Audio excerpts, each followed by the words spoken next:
Welcome to Korea, and welcome to a very significant new Korean car. This is the Kia EV3. It's Kia's latest entrance in your mum's favourite segment of car, the medium-sized crossover. And we're going to see a real tornado of new electric Kias over the coming years. They want to have 15 pure EV models by 2027, so there's lots to come. But this is the one that really has to go, because this is the segment that everyone and their mums are buying right now. And if this car is anything less than outstanding, it's going to get lost in the ocean of blobby crossover rivals. And if that was to happen, Kia, who have bet the house on electric, would find themselves in a bit of a pickle. So to find out if this new electric Kia is as good as it needs to be, we've come here to its homeland for an early first drive. Welcome to Chungju Lake, and welcome to the Fully Charged Show. Love the Fully Charged Show? Then join us live in the South this October, and in Australia, London and Canada in 2025.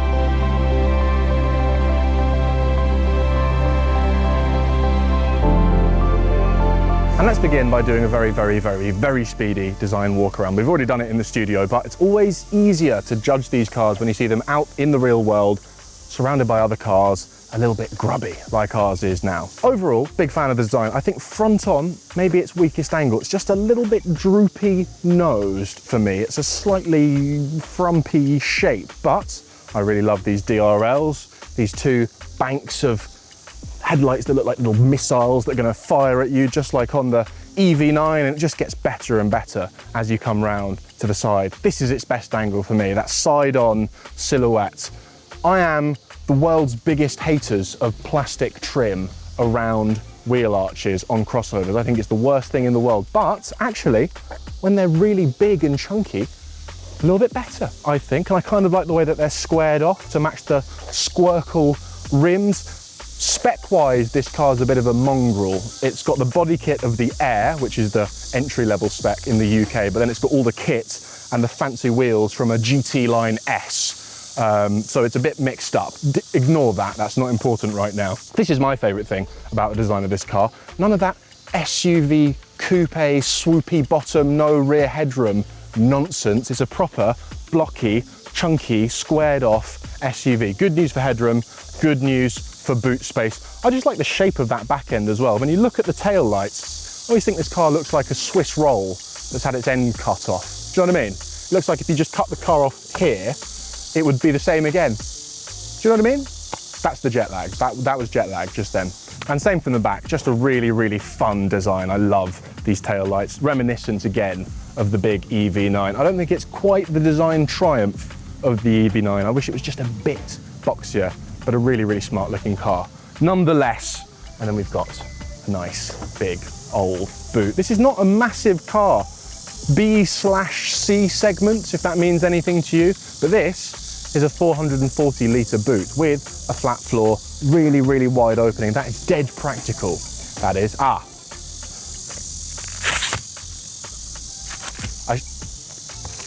should explain this. This car is brand new, like brand new. It basically rolled off the production line and then they threw this idiot the keys. And in Korea, it's sort of hip to have a car that looks brand new. So people tend to leave the plastic on, whereas I am basically having the best unboxing experience of my life. You know, when you get a new iPhone, you peel the plastic off. That's all I've been doing all day since we got this thing. And I will not rest until I've found and removed every last piece of... Just cut there, I've got more to do.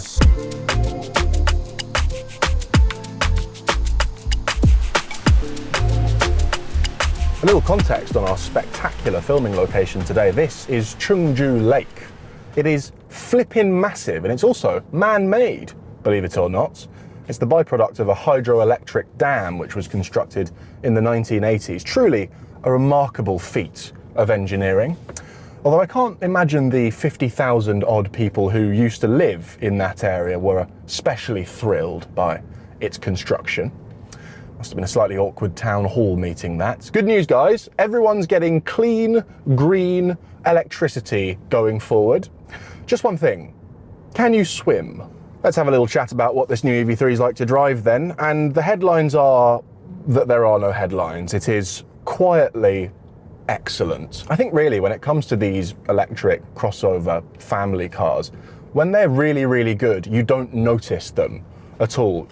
I don't want shocking handling. I don't want shocking anything. I just want the car to fly under the radar. I want to barely notice that I'm driving it. And the best thing I can say for the EV3 is when we got in and started driving, it was a full hour before I actually remembered that I was supposed to be analysing it. That doesn't mean that I'm bad at my job, that just means the car's good. I just got in it and I felt like I'd driven it 1,000 times. That's partly because of the intuitive, well laid out cabin, but also because it's just so simple and comfortable and quiet and easy. What can I say about it? Well, it leans towards comfort, which is to say it actually leans quite a bit if you turn too sharply, but why would you want to? It's not encouraging you to be sporty, it's not got face-melting acceleration. I think we're kind of over that phase where we just gave all EVs mad power. We're not doing that anymore. This is quick enough to get you out of a jam, but nothing ridiculous. The steering is light, the suspension is soft. It's an electric crossover family car, really. In fact, that sounds a bit flippant. Let me elaborate and say that it is especially comfortable for this segment in car and really quiet, really nicely insulated in here. Outside of the handling, a couple of things that have jumped out to me today. Number one, the cruise control is so flipping good. We've just gotten so good at radar guided cruise control now. You turn it on and you barely even need to think. You do still need to give the steering wheel a little jiggle every now and then, but it's flawless in terms of maintaining distance from the car in front, in terms of not panicking and slamming on the brakes if someone cuts you off and closes the gap in between you and the car in front. It just does what a calm driver would do. It understands the situation, it reopens the gap. It's so smooth. And an interesting quirk of this car that I don't think I've ever seen before. I can have cruise control on, I can have auto steer on, but I can have auto steer on and do the speed myself. Don't know why I'd want to, but you can. Another thing I've noticed, slightly less good. Very hard to tell where this car ends. As far as visibility, not the very best. I guess that's kind of just a byproduct of a high-riding, boxy shape. And that's sort of the reason people seem to buy these cars. They want to feel like they're in a big, tall car. And this is the trade-off. It's not that easy to see where the extremities of it are. I did find it a little bit nerve-wracking getting this thing out of our multi-story car park this morning. However, what you do have is the best cameras I think I've ever seen on a car, just in terms of like the picture quality and the resolution, but you've also got the 360 situation there, and it's, yeah, really, really good. But the thing that stands out to me, the thing that always stands out to me when I drive a Kia or Hyundai EV is just how good they are at nailing the EV basics, the things that their rivals constantly get wrong. Like, for example, the fact that I've got regen braking adjustability on my paddles here, and the fact that if I put it in the strongest setting, it's full one pedal driving. It brings the car to a complete stop, which means I could drive around without ever touching the brake pedal if I was careful. That's how I like to drive an EV. So many manufacturers are still making that noob mistake of not making the strongest regen setting strong enough, in which case, what's the point? You're having to use the brakes anyway. And then they're constantly adding new things. So for example, never seen this before, I've got my predicted range, which is currently 423 kilometers, but I've also got a maximum and minimum. So it's saying, I reckon you'll get about 420, but if you misbehave and you put your foot down, you could get as little as 190, or if you behave yourself, you could get as much as 480. That's so useful. That's so useful to know. If you're doing a drive where you've been pootling around town, you're about to get on the motorway, you know that your range readout probably isn't going to be very accurate. So you can look at that lower number and kind of plan ahead. Think about when you might need to charge if you're on a long drive. Saying that, the predicted range is so freakily accurate on this car and on all electric Kias that I would probably just focus on that middle number.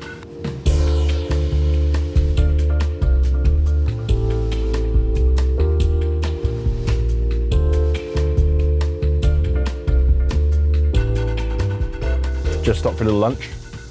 using my handy slide out table, which has already proven itself to be way more useful than I actually thought it would be. What would be really great is if it folded outwards a little bit and then more than one person could use it, because Andy's got a crotch full of noodles now because there wasn't room for him on my table. We'll keep this brief because we did a really in-depth look at the interior when we did the studio video of the EV3, but just a few things that we've noticed driving around today. This dash is just pure EV9. Generally speaking, when you go down the pecking order and the price order, brands will deliberately make the smaller, cheaper cars feel cheaper, and Kia just don't seem to have done that. This is EV9. It's almost impossible to spot the differences. I know a few things in terms of the actual design of the dash piece are a bit different on the EV9. The steering wheel's a bit different, a bit busier, but it's 9/10. It's bigger brother, and that's a very, very good thing because I love the interior of that car. We've got the twin 12-inch touchscreen setup. It works beautifully. We've actually got skins. This is a new thing for the EV3, which I can't believe it's taken this long to get on a car. But if I go into here and then I go screen layout, look, display themes. I can have a Chicago Bulls skin for my infotainment. Look, it's all basketball-y. That's fantastic. Obviously, I would download an Arsenal theme, but I just like the idea of having a bit of customization into how your infotainment system looks. Why not, right? So that's good. This is good. Big physical buttons everywhere in the door for the seat controls, on the steering wheel. These are great. Look at these big switches here for my fan speed and my temp. Hallelujah. And I like the way that they've managed to keep lots and lots of physical controls without making it look too outdated. My God, can you hear that? How big is that cricket? What else? Glorious seats. These are the comfort seats. They're so good. It's so nice to have them in this smaller EV3. They are quite beefy things, so that might slightly compromise rear legroom. We'll speak on that in a moment. How about the color scheme in here? The gray on gray with the flashes of orange, I think is absolutely fantastic. And this is the interior that all the Air, which is the entry-level trim cars, will get in the UK. And noteworthy as well, this is an especially eco-friendly interior. No leather whatsoever, but a lot of recycled stuff as well. And you'll remember we've got the little QR code just there on the dash. Not intrusive and big and ugly, but just a little thing there that when you have a new person in your car for the first time, they might scan it out of curiosity, and then they are taken to a website that talks about just how bloody sustainable the interior is. I like that. We have to put these things into people's minds, make them proud of it, because you should be proud of the fact that you've chosen a especially sustainable car. Yes!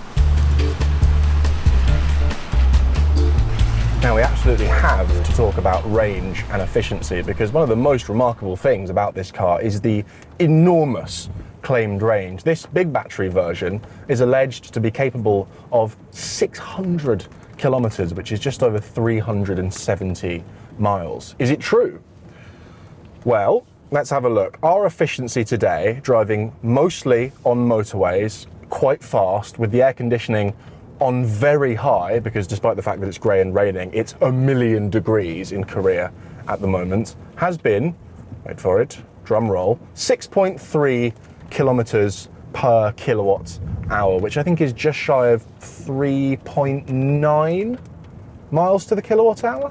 That would get us from a full charge just over 310 miles. And we've done that without even trying, doing high speed driving, aircon on high. That is really impressive. I think on that basis, if you were a little bit careful, if you did a mixture of city and motorway driving, 350 miles, easy peasy. Only until very recently was even 300 miles a possibility in anything other than really high-end stuff, Tesla Model S's and BMW iX's. And now we've got a little 30-something £1,000 family crossover that can do north of 350 if you look after it. Of course, you might not need 350 miles of range, and that's the beauty of a fairly efficient car. You might be able to make do with the cheaper, smaller battery version. I mean, I say small battery, the entry-level version of this car still has a 58-point-something kilowatt-hour battery, which may well get 200 miles of range. It's going to be really interesting to see which version proves to be the most popular of this car. So good news re range and efficiency. I'm happy with those numbers, but I do have one big gripe with this car, potentially my biggest gripe with it, and that is the lack of a heat pump as standard. It's an optional extra and only available on the top trim level. And Kia says that this is an informed decision based on how people have been buying EV6s and EV9s, which is to say, not that many people have been speccing the heat pump. But personally, I think that's probably because a lot of people still don't understand how useful heat pumps are. The fact that this car doesn't have one except in top trim, if you check the box, means that if you live somewhere cold and you use the heater a lot, your range is going to fall off a cliff. And I think that's a bit of a miss from Kia.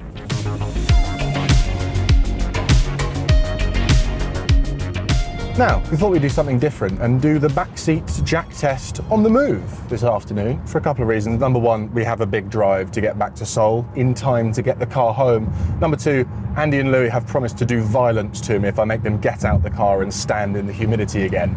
Fair enough. Happy to report, lots of room back here, decent headroom. I will say this, these comfort seats in the front are big chunky things, so they do take up some of the legroom. They also look really reclined. Louis says he's sat in a normal driving position, but it looks like he's lying down to me in the back. So that maybe slightly eats into the legroom. I would personally say it's worth it because these seats are so good. Anyway, I just wanted to do a little bit of grown-up price comparison chat. We don't normally do this, but hey, we've got time to kill, and I've got some interesting numbers for you. The car we're going to use for the comparison is the Kia EV3 Air Long Range. That's the big battery, but the entry-level spec. And it's just under 36 grand, £36,000. Remember that number. That entry-level car, by the way, still comes with heated seats, wireless, Apple CarPlay, and of course, 350 odd miles of real-world range. Here are some of its rivals. Let these numbers sink in. The Ford Explorer, which we drove earlier this year. Same sized battery, slightly less range because it's slightly less efficient, infinitely less interesting, almost £46,000. Here's a more important comparison. Renault Scenic E-Tech, for me the new benchmark in this segment. Really good car. £37,500 gets you the small battery version of that car with significantly less range than this. If you want the big battery one with a slightly more comparable range, in fact slightly more than this, that's 41 grand. Tesla Model Y, the most popular electric car in the world. Admittedly a bit bigger than the EV3, bigger boot, although I would say less room in the rear seats. The standard range car is 45 grand, again way less range than this. Now I do appreciate that no one apart from very, very rich people buy new cars in cash for their sticker price, and they don't buy Kia EV3s. But just looking at these list prices, it strikes me that this thing not only represents one of the best and most desirable cars in its segment, but one of the best value for money in terms of range and practicality. Here's an interesting one. Kia e-Niro, 100 miles less range than the EV3, less space in the back, slower charging speeds, £37,000. So if you're thinking about buying a Kia Niro EV in the near future, don't get one of these, you weirdo.